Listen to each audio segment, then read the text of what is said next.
Línea a Sergio Rulier, que es periodista de Canal 3 y de Radio 2 de Rosario, porque la situación en esta ciudad se ha complicado en los últimos días. Sergio, muchas gracias por atendernos y contarnos un poco cuál es la situación allí en Rosario y cómo se llegó a la misma. Fernando, buenas noches, gracias por el contacto. Sí, efectivamente todo se desmadró después de 4 atentados criminales con 4 víctimas inocentes, 2 taxistas, un colectivero y un empleado de una estación de servicio a quienes asesinaron a sangre fría el último fin de semana. Esto hizo que la ciudad se vistiera, se tiñera de un halo de miedo, de terror, por estos actos que efectivamente fueron calificados por las propias autoridades como de narcoterrorismo, que busca fundamentalmente meterle miedo a la población. Esto ha hecho, Fernando, que ya desde anoche la ciudad esté semiparalizada.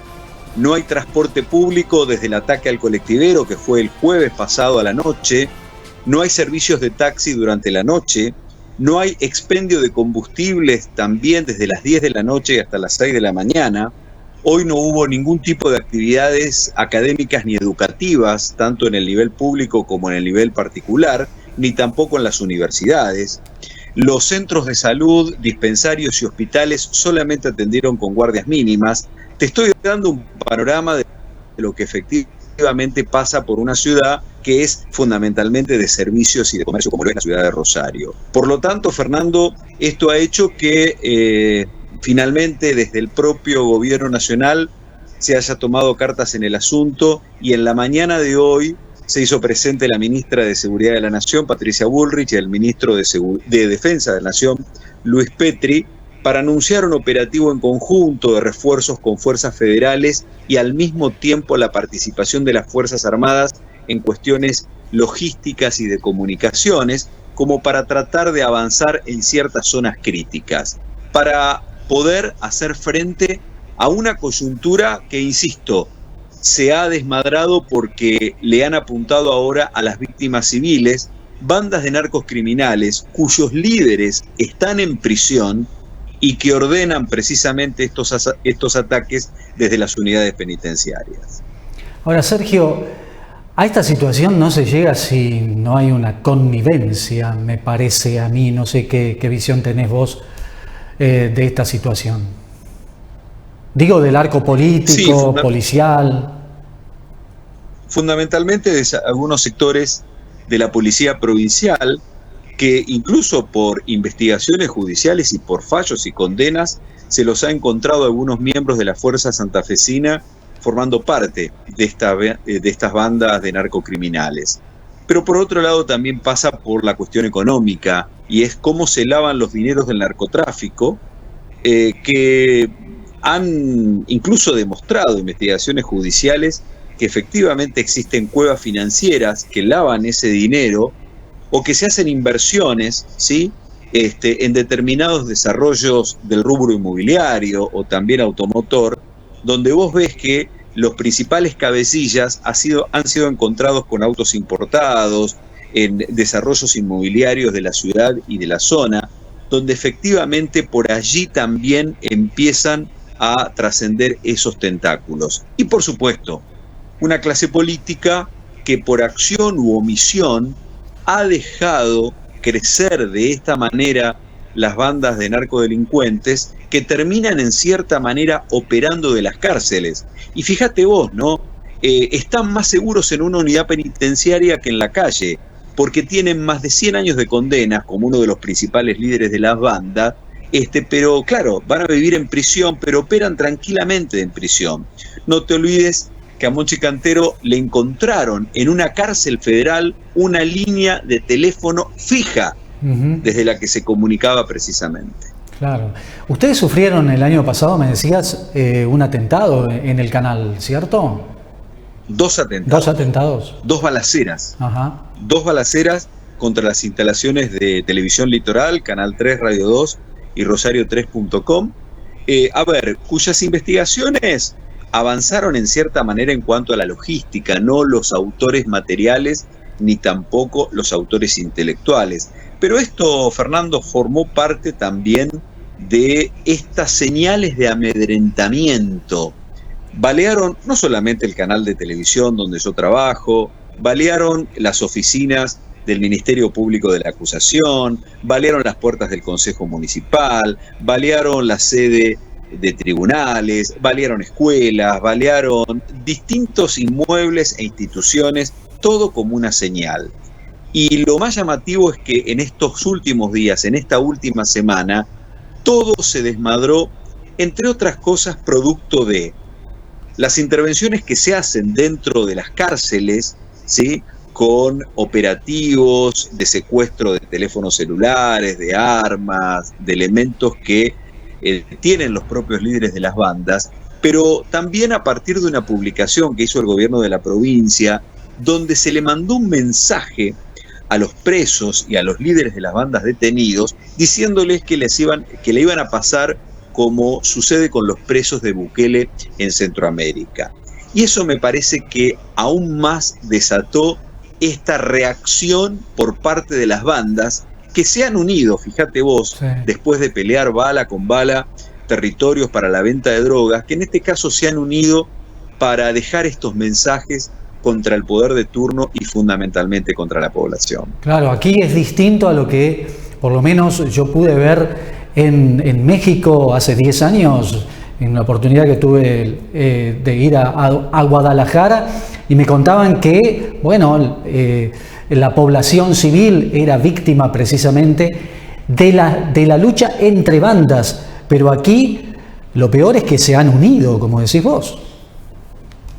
Exactamente, las víctimas inocentes hasta hace un tiempo quedaban en el medio de esas balaceras. Es más, hasta una maestra, una profesora de baile, fue asesinada en una parada de colectivo el año pasado. Pero ahora apuntan directamente. Hoy la tapa de los diarios muestran las imágenes de ese salvaje asesinato que tuvo lugar en una estación de servicio de la zona oeste de la ciudad de Rosario el sábado a la noche.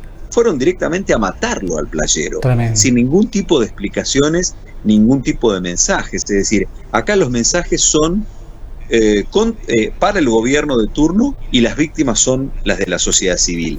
Ese es precisamente el miedo que existe, el temor, porque le puede tocar a cualquiera, y eso es lo que desató en cierta manera la reacción por parte de la población, que ayer se manifestó públicamente a través de un cacerolazo aproximadamente 9 de la noche.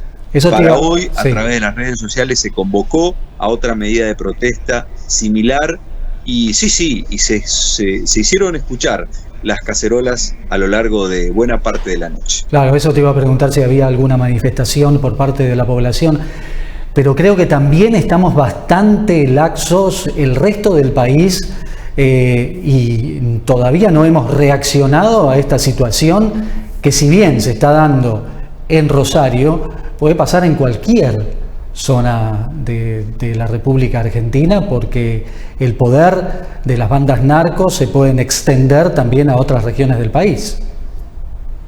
Mirá, Fernando, muchos de estos hechos que se dieron en Rosario ya se empieza a dar en otro lugar del país. Y probablemente en los distritos donde ustedes estén, o en provincia de Buenos Aires o el conurbano, hoy en día medianamente estén controlados por este acuerdo que hace la policía con las bandas narcocriminales, ¿sí? Como para que la lucha esté controlada o esté manejada definitivamente, la venta de droga. Hasta que no solucionemos eso, difícilmente podamos extinguir esta guerra por el control de los territorios.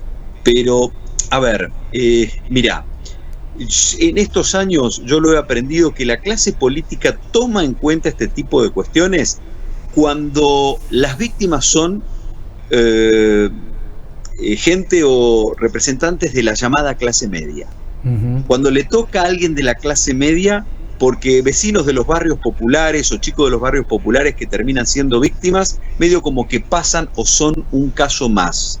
Ahora, cuando llega a sectores que son prácticamente neurálgicos, como por ejemplo un colectivero, y que a partir de ese crimen para todo el sistema de transporte, o un taxista que deja sin servicio de taxis a toda una región, es allí cuando se empiezan a tener en cuenta. Y lo mismo pasa con el gobierno nacional. Hasta que no llega a la tapa de los diarios nacionales o a los títulos de los noticieros más importantes, el tema pasa desapercibido y es una cuestión de Rosario. Total, pasa en Rosario, ¿sí? Y esto es así, Fernando. Sucedió en otras administraciones, sucede ahora. Yo te digo sinceramente, soy muy poco optimista. Ojalá me equivoque de que efectivamente con este desembarco de gendarmes, con este operativo en conjunto, podamos realmente avanzar en una solución. Porque hay dos claves: el control de la calle prolongado en el tiempo, extendido en el tiempo, y el control de la cárcel, desde donde parten las amenazas y desde donde parten las órdenes de las balaceras que tenemos en la ciudad. Sergio, muchas gracias por este contacto, por este panorama que nos das de la situación tan grave que se vive allí en Rosario, que ya, bueno, limita con el terror, porque cualquiera puede ser una víctima. Exactamente. Igualmente, quiero llevar tranquilidad a la gente de Junín, que tiene sus familiares, amigos, hijos, hijas, estudiando, trabajando, viviendo en Rosario. Medianamente la ciudad funciona normalmente. Estos hechos son aislados. Tenemos que tomar las mismas precauciones que tomamos en cualquier ciudad de Latinoamérica, que tomamos en Buenos Aires, que tomamos si tenemos la oportunidad de irnos de vacaciones al exterior, a alguna capital o ciudad de América del Sur o de Centroamérica, ¿sí?